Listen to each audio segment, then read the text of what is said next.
जन्म शताब्दी महोत्सव 2026 में जब मनाया जा रहा है, तब इसके परिवेश में आज शांतिकुंज के वरिष्ठ प्रतिनिधि श्री कैलाश महाजन जी से भेंट वार्ता की। तब उन्होंने बताया कि युग ऋषि, युग द्रष्टा, वेद मूर्ति, तपोनिष्ठ पंडित श्री राम शर्मा आचार्य जी द्वारा लिखित 3200 से ज़्यादा सत साहित्य जो युग तीर्थ शांतिकुंज हरिद्वार के साहित्य विस्तार केंद्र में उपलब्ध है, जिसका विशेष विवरण मान्यवर कैलाश महाजन जी की श्रीमुख से सुने। भाइयों बहनों, आज हम शांति कुंज में जहाँ गुरुदेव की लेखनी साहित्य है वहाँ बैठे हैं और वहाँ पर हमारे साथ हमारे कैलाश महाजन जी है, जिनके दिल में गुरुदेव के प्रति, गुरुदेव के विचारों के प्रति, साहित्य के प्रति अनहद प्रेम है और उनका एक ही लक्ष्य है कि गुरुदेव के साहित्य को कैसे जन जन तक पहुंचाया जाए,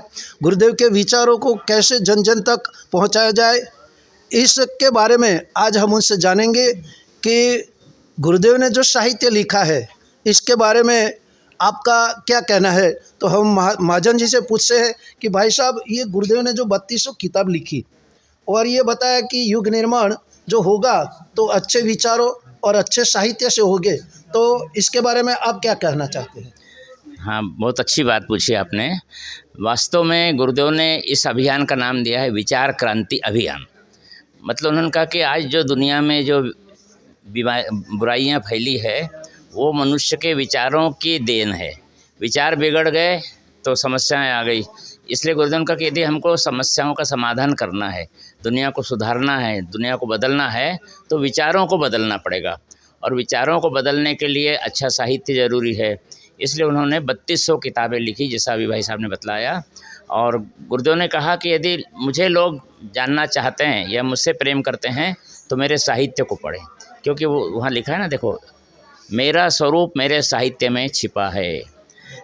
तो गुरुदेव ने हर समस्या पर किताब लिखी, यानी 3200 किताबें जो है, बच्चे कैसे हमारे महान बने, परिवार कैसा हो, समाज कैसा हो, राष्ट्र कैसा हो, भगवान क्या है, ईश्वर कौन है, कहाँ है, कैसा है, और अच्छे संस्कार कैसे दिए जाएं, राजा कैसा होना चाहिए, प्रजा कैसी होना चाहिए, बीमारियां, ये स्वास्थ्य पर पूरा दिया हुआ ये साहित्य।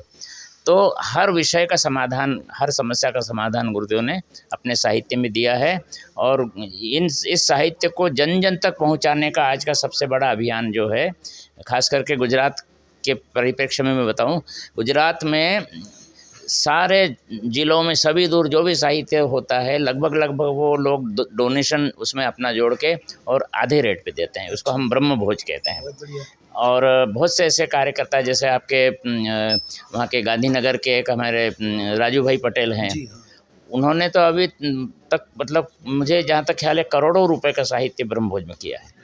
और खाली आधे रेट में दे देना यही नहीं, साहित्य को पहुँचाना, झोला पुस्तकालय के द्वारा, ज्ञान रथ के द्वारा, जगह जगह सेंटर खोल करके और साहित्य केंद्र खुलते हैं और वहाँ वाचनालय भी बनते हैं और लोग खरीदते भी हैं। तो ये जब तक विचार फैलेंगे अच्छे, क्योंकि दुनिया में जो बड़ी बड़ी क्रांतियाँ हुई है वो विचारों के आधार पर हुई है।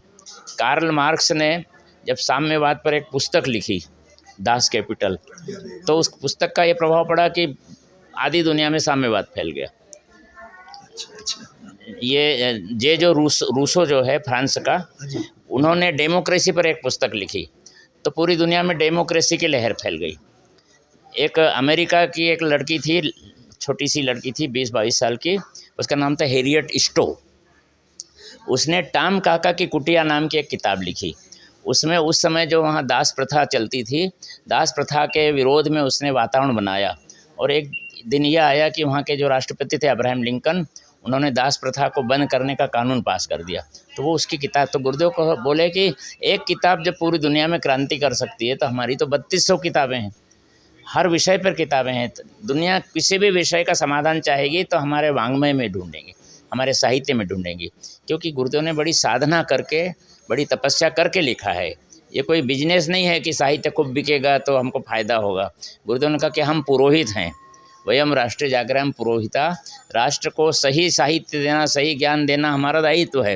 नहीं तो फिर गंदा साहित्य तो फैल ही रहा है, गंदे विचार तो फैल ही रहे हैं, तो अच्छे विचारों को फैलाना ये आज का सबसे बड़ा युग धर्म है। धन्यवाद। एक प्रश्न हमारे मन में उठता है कि जब गुरुदेव के साधना के 100 वर्ष पूर्ण होने जा रहे हैं, अखंड दीपक के 100 वर्ष पूर्ण होने जा रहे हैं, और माता जी को भी जन्म इस धरती पर अवतार लेने के 100 वर्ष पूरे होने जाए, तो ये जन्म शताब्दी में गुरुदेव के जो विचार है, गुरुदेव के साहित्य है, गुरुदेव को कैसे जन जन तक पहुंचा जाएगा?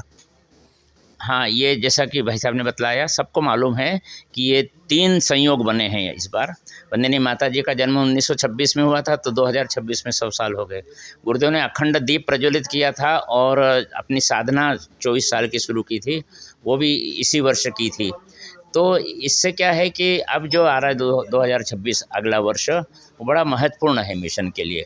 और हमारा मिशन का लक्ष्य है कि गुरुदेव के विचार मतलब आज जिन विचारों की आवश्यकता है, और गुरुदेव को और यज्ञ को घर घर पहुंचा दें। और इसी के अंतर्गत ये पूरा अभियान चल रहा है। यहाँ भी बड़ा कार्यक्रम भी होने जा रहा है जनवरी में, 21 से 23 जनवरी तक बसंत पर्व पर हरिद्वार में गंगा किनारे बहुत बड़ा कार्यक्रम होगा, और उसमें देश भर के साधक लोग आएंगे और मंथन करेंगे कि हम अब किस तरह से घर घर सनातन संस्कृति को पहुंचाए। आज सनातन संस्कृति को बढ़ाना बहुत आवश्यक हो गया है, नहीं तो फिर जो अपसंस्कृति है, जो दूसरी संस्कृतियां हैं जिनके अंदर मानवता नहीं है, तो ऐसी संस्कृति आ जाएगी। तो हमको अपनी सनातन संस्कृति को जानना है, और सनातन संस्कृति के 2 ही आधार है, यज्ञ पिता गायत्री माता है इस संस्कृति के निर्माता। तो यज्ञ का अभियान चले घर घर, और घर घर गायत्री उपासना हो। गायत्री उपासना से क्या है, लोगों के अंदर सद्बुद्धि आएगी। बहुत बढ़िया, खूब खूब धन्यवाद भाई साहब। आपने जो ये पूरा गुरुदेव का जीवन चरित्र टूंक में संदेश दिया, तो इसके लिए आपको बहुत बहुत धन्यवाद। नमस्कार।